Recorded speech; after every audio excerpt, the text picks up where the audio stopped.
Hello, my name is Reverend Clarence Ford, and I am the youth pastor here at the Church of Bethel's Family.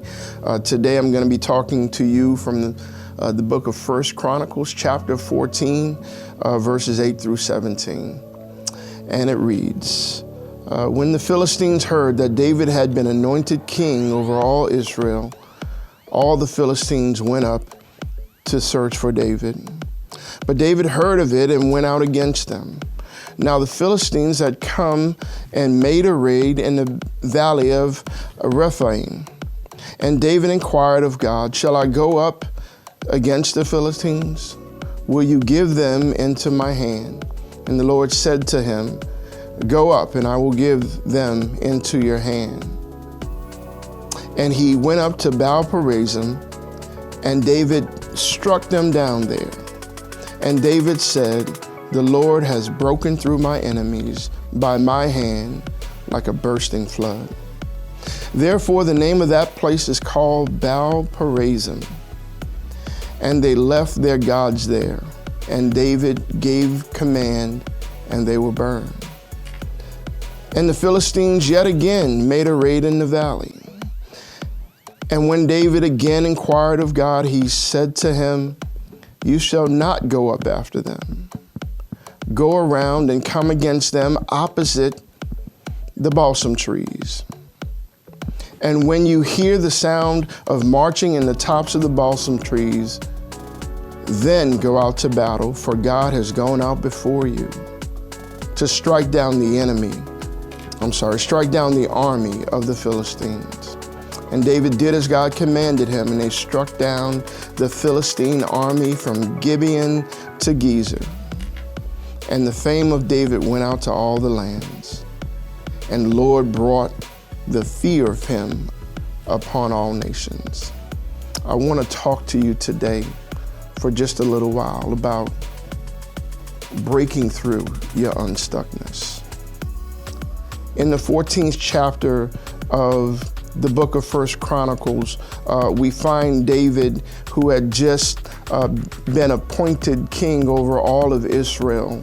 And immediately he runs into a situation that he can't get himself out of.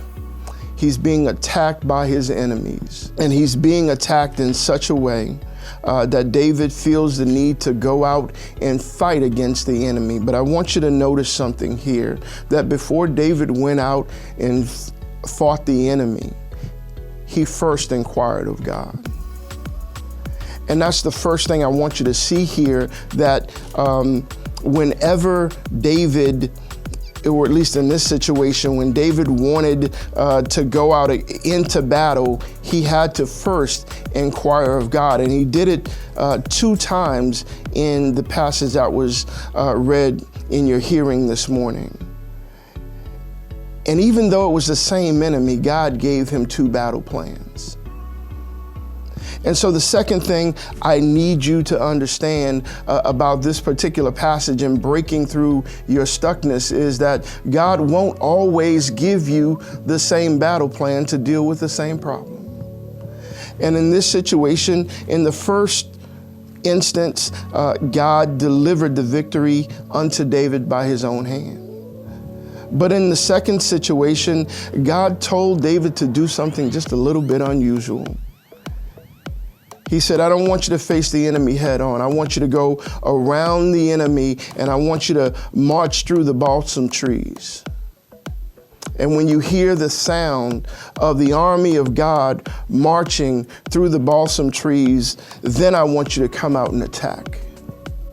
And the next thing I need you to see here about this particular story is that David was obedient to what God had told him to do.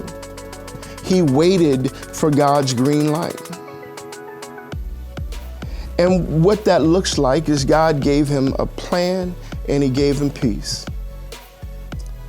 In verse 10, it says that David inquired of God, "Shall I go up against the Philistines? Will you give them into my hand?" And the Lord said to him, "Go up, and I will give them into your hand." He got a clear message from God.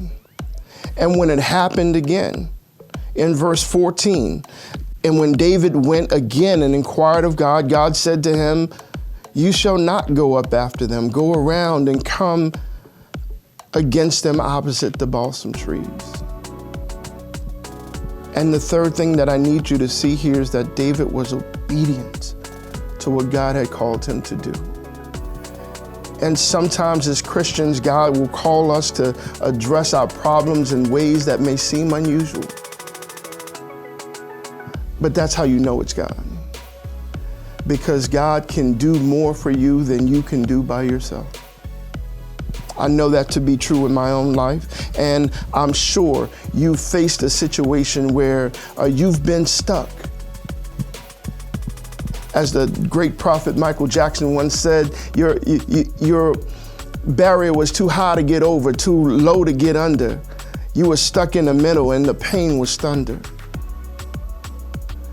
Well, David didn't have quite that situation, but the next thing that I need you to see here is that God used David in both situations to participate in his own deliverance. Because even though God gave him the plan, David still had to go into battle. The first time he went directly at the enemy because that's what God told him to do. The second time he went around the enemy and let God fight his battle for him. And there's a little point at the end of verse 16 that I need you to see, because in today's language, we don't often get the references that are made in the Bible, but it says in verse 16 that David did as God commanded him and struck down the Philistine army from Gibeon to Gezer. And to us, those places may not seem important, but to the ancient Israelites, that became a battle cry for hundreds of years, that David struck down the enemy from Gibeon to Gezer. And what those two places represented is two strongholds in Israel that were not held by the Israelites, that they had been struggling against for years. And David went out under the armies of God and struck them down from Gibeon to Gezer. And he called that place Baal-perazim. This is the place where the Lord has broken through my enemies like a raging flood. And so I have some encouragement for you this morning. As New Testament Christian, God has given us the victory over the enemy through the finished work of Christ on the cross. He's defeated death on the cross. But despite this, the devil still prowls around like a roaring lion, seeking whom he may devour. But how many of you know that greater is he that is in you than he that is in the world? Paul says it like this: if God be for us, then who can be against us? Later, he says that we are more than conquerors through Christ who loves us. And he says to the Corinthians, thanks be to God who has given us the victory through Jesus Christ. And so I want to encourage you today that no matter what situation you feel stuck in this morning, whether you're stuck in a dead-end job or a dead-end relationship, whether you're stuck in your relationship even with God, that if you first go to God and inquire of him, God, what shall I do about this situation that you have me in? The thing I know to be true about God is he placed you in that situation and he knows exactly where you are. And if God brought you to it, he'll bring you through it.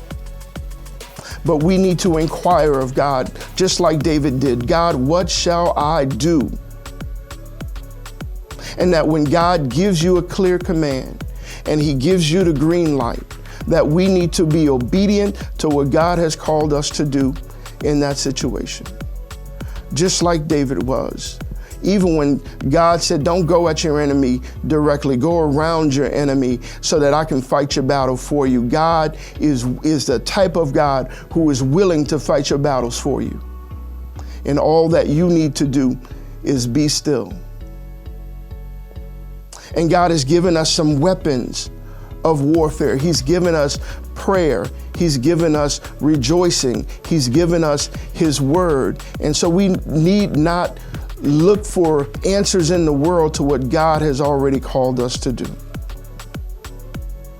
And so the hope that is yours and mine in Jesus Christ, He said, in this world there will be trouble, but take heart because I have overcome the world.